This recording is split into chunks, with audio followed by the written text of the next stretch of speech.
Fala galera do Rockload, beleza? Vamos de resenha? Hoje vamos falar sobre a aventura espacial dirigida pelo diretor James Gray e estrelada por Brad Pitt, Ad Astra, Rumo às Estrelas.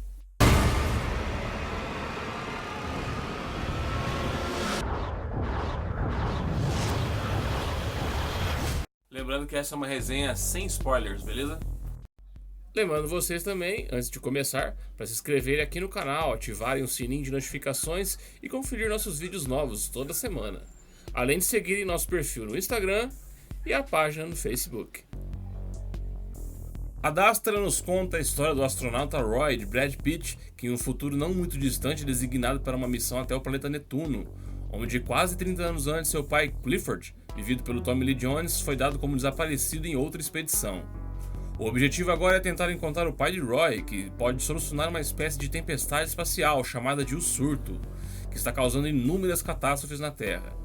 Frio e metódico, Roy embarca para a missão tentando não demonstrar todo o desconforto que seu passado lhe traz, dada a sua relação áspera com o pai no passado e ainda por estar passando por um relacionamento amoroso problemático com a esposa Eve, papel da Liv Tyler.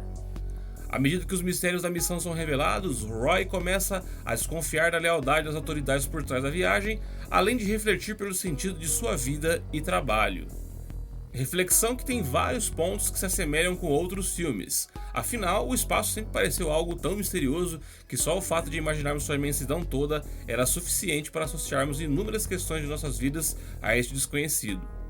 A exploração espacial no cinema sempre nos indagou várias questões filosóficas, seja a evolução de nosso conhecimento, como vimos em 2001 do mestre Stanley Kubrick, o nosso apego a ilusões e sentimentos no clássico soviético Solaris de Andrei Tarkovsky, ou a influência do amor para a humanidade, como visto em Interestelar de Christopher Nolan, e até mesmo a motivação para encarar a vida, vista no personagem de Sandra Bullock em Gravidade de Alfonso Cuarón. Seguindo essa linha, com esses elementos desses filmes que eu citei, o Ad Astra tenta mesclar praticamente um pouquinho, alguns detalhes desses filmes aí que eu falei. Só que o problema é que, lamentavelmente, o roteiro aí, tanto o roteiro, né, do próprio James Gray e a direção dele, parece que não tem aqui bagagem intelectual e até emocional para ser tão bom quanto esses filmes aí que eu citei. Mesmo tendo um primeiro ato muito bom, que começa de um jeito assim, um tanto enérgico até, né, apresentar o personagem do Brad Pitt, tem a cena na antena lá, que ele tá montando a antena e acontece lá o tal do surto, e ele cai, né, lá das estratosferas, sei lá, né, é uma cena muito bacana, muito boa, muito bem feita, né, bem ritmada. O primeiro ato, ele é legal, realmente. Ele é legal pra situar tudo assim, você entender a angústia do personagem do Brad Pitt, Roy, né? Que ele não gosta ali do trabalho dele, tem aquela coisa assim de ficar ainda a figura do pai dele sendo sempre relembrada. Isso daí, o primeiro ato é muito feliz em conciliar. Inclusive até a narração em off, né, do próprio Brad Pitt é interessante porque como ele é um cara fechado, de cara fechada, né, ele controla muito as emoções, ele é muito reprimido emocionalmente. A narração tem uma função. Geralmente tem filmes que a narração é bem boba, né? Tipo, é muito óbvia, mas nesse caso aqui ela tem uma função que é a gente demonstrar o que ele pensa por dentro, o descontentamento com o ambiente de trabalho, o problema de não ter uma comunicação boa com a esposa, o papel da Liv Tyler, né? Enfim, o filme fica complicado de assistir, chato de assistir a partir do segundo ato, que é quando começa realmente a viagem dele para ir até Netuno. É a partir daí que começa a acontecer uma série de coisas que não sei se é um desleixo do roteiro, se o James Gray estava preguiçoso para escrever isso, mas o filme apresenta personagens que somem. Você tem aí o Donald Sutherland, que é um grande ator veterano, né?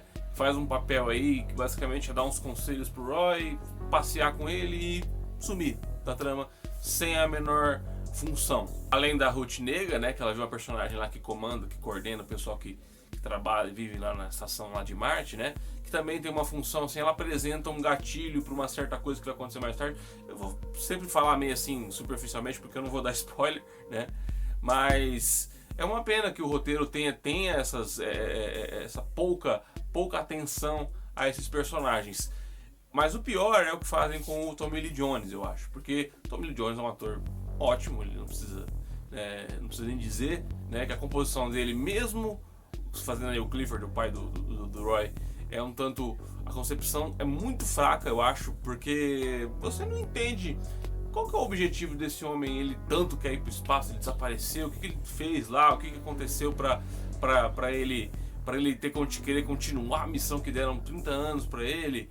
Você não entende isso porque o roteiro não situa isso. Os flashbacks que mostram o passado, né, do Roy, a relação que parece ser muito fria entre ele e o pai, né, não é bem estabelecido. Então, mesmo tendo um ator como Tommy Lee Jones, o filme se perde nisso, porque é o âmago, a linha principal do filme é essa, a viagem rumo às estrelas aí do Roy, para tentar solucionar, não só saber se o pai está vivo ou não, ele quer finalizar a relação dele com o pai, ele quer saber se há algum sentido para a vida dele ele ver essa relação com o pai.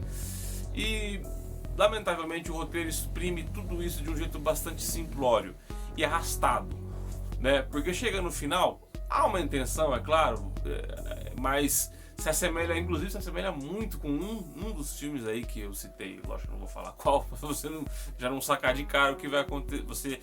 Na verdade não é nem o que acontece, é a mensagem, né? É o que significa realmente essa viagem do Roy que é estabelecido no final de um jeito que outro filme aí já fez. Incluir até a personagem da Liv Tyler, que eu acho uma atriz bacana, é muito pouco explorada também, né? O que é uma pena, né?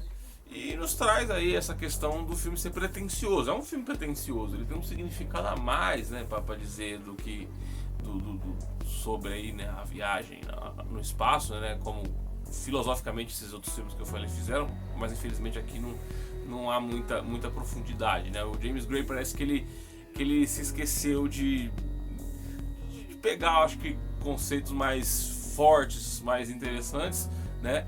E coloca em situações... O filme tem poucas cenas de ação, isso também não é um problema ter poucas cenas de ação, mas estou querendo dizer que o andamento desses momentos de ação é muito mal organizado, é muito lento, né? Você tem a cena de Marte, que é a melhor cena, que é a perseguição de carros lunar. Inclusive aí o filme ressalta até uma coisa boa do filme, é que ele fala sobre um pouco, né, sobre a exploração do espaço no futuro, como os países, como as diferentes nações no mundo queriam controlar o espaço, né? Haveria piratas no espaço, né? Gente que vai querer explorar o espaço de forma errada. Essa cena na Lua mostra um pouquinho disso e também ressalta um pouco a frieza, né, do personagem do Brad Pitt, na hora que ele se desfaz de um corpo de um jeito bem frio mesmo. Mas o roteiro comete furos assim absurdos depois. Por exemplo, o Roy vai fazer uma certa coisa tentando entrar numa nave em Marte, ele faz uma coisa terrível. E essa coisa gera uma consequência... Não gera consequência nenhuma. Esse tipo de coisa prejudica a apreciação do filme, obviamente, né?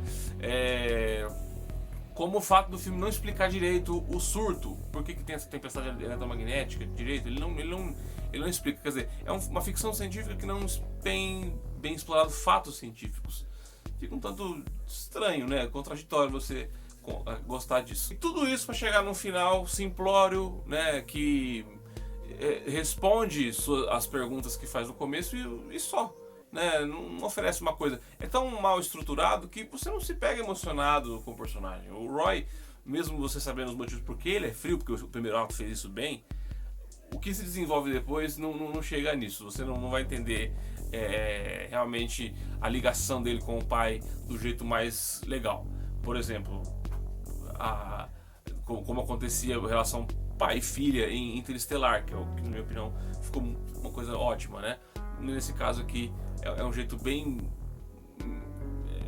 simplório de se resolver. E, inclusive, falando em simplicidade, o visual do filme é simples, inclusive. Isso não é um problema também, mas remete... A ideia provavelmente é remeter a ficções científicas dos anos 60, né? Ou filmes de exploração espacial daquela época. Obviamente, 2001, as caminhadas espaciais e Sem Rumo no Espaço. Tinha muitas cenas de astronautas fora das naves, né? Flutuando no espaço. Né? E o jeito que o roteiro filma isso assim, dá a entender isso. Até a forma que os planetas são mostrados, né? Você se aproxima do planeta, lembra aqueles matte paintings, aquelas figuras que eram feitas, por exemplo, no seriado Jornada nas Estrelas, por exemplo, né? Isso é uma homenagem, obviamente, a esses filmes, né? Que é legal, né? Mesmo não acrescentando tanta coisa ao significado do filme. E a direção de arte, ela obviamente não deixa assim muito moderninho os equipamentos de cena, por exemplo.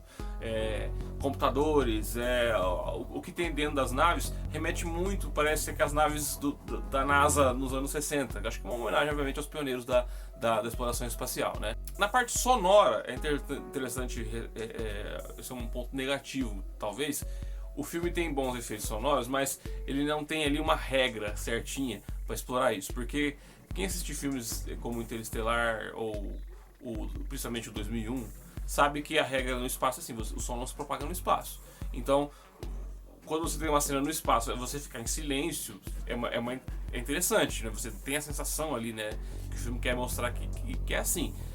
O desenvolvimento sonoro do filme é complicado, é descoordenado, vamos dizer assim, porque tem momentos que ele faz isso, tem momentos que não, tem momentos que tem barulho de explosão, você escuta, é um pouco mal estruturado isso aí, e afeta, né, e reflete aí nessa falta de propósito assim do filme. Na verdade tem propósito, mas não é um propósito assim dos mais criativos ou mais reflexivos, como toda boa ficção científica teria que tentar, pelo menos um pouco, né? É isso aí, galera, é uma ficção científica mediana. Assista aí se você ainda não viu, tire suas conclusões. Se você já assistiu, comenta aí o que você achou, por favor. E valeu, gente, essa resenha de hoje foi essa. Lembrar vocês aí, vamos lá, se inscreve no canal, toda semana tem vídeos novos.